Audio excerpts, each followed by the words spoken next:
Um berço e duas crianças. Ato 1.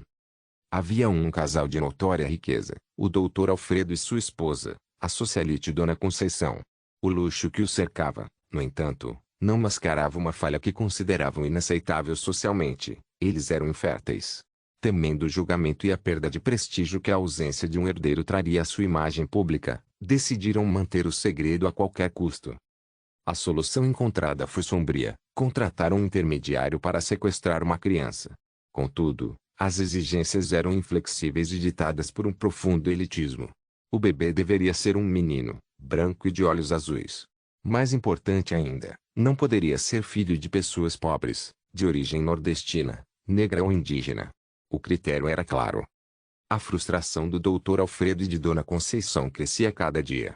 A inação do primeiro intermediário, incapaz de localizar um bebê que se adequasse aos seus padrões raciais e sociais restritivos, tornou-se inaceitável.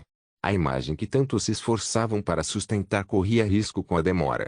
Diante da ineficiência, o casal recorreu a uma segunda pessoa, outro atravessador, instruído a agir com celeridade e precisão militar.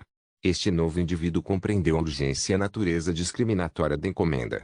Em um lapso de tempo surpreendentemente curto, ele conseguiu identificar e sequestrar uma criança que correspondia exatamente ao perfil desejado: menino, branco, olhos azuis, e filho de uma família abastada.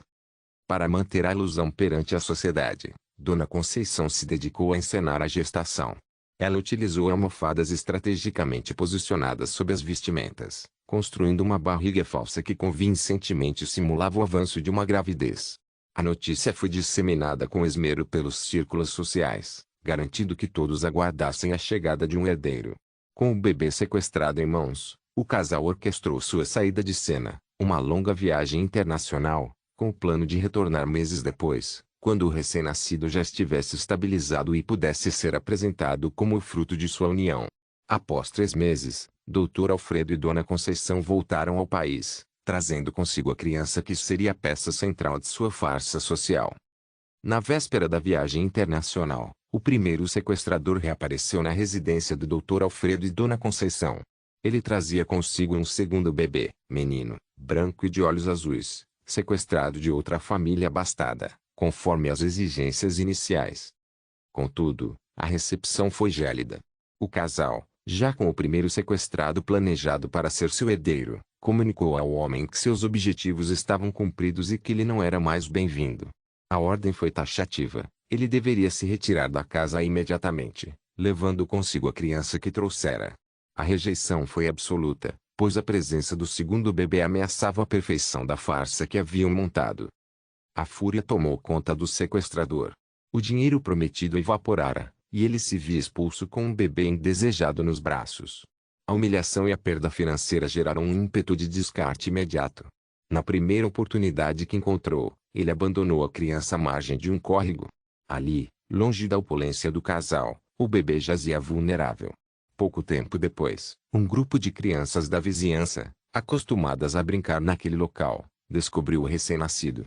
Movidas por um instinto de cuidado, elas o resgataram e o levaram para suas casas, para os pais que, apesar da pobreza, acolheram o pequeno. A chegada do recém-nascido à casa da família pobre gerou imediato alvoroço. Ao serem questionados sobre a origem da criança, as crianças relataram o encontro fortuito nas proximidades do leito de um córrego.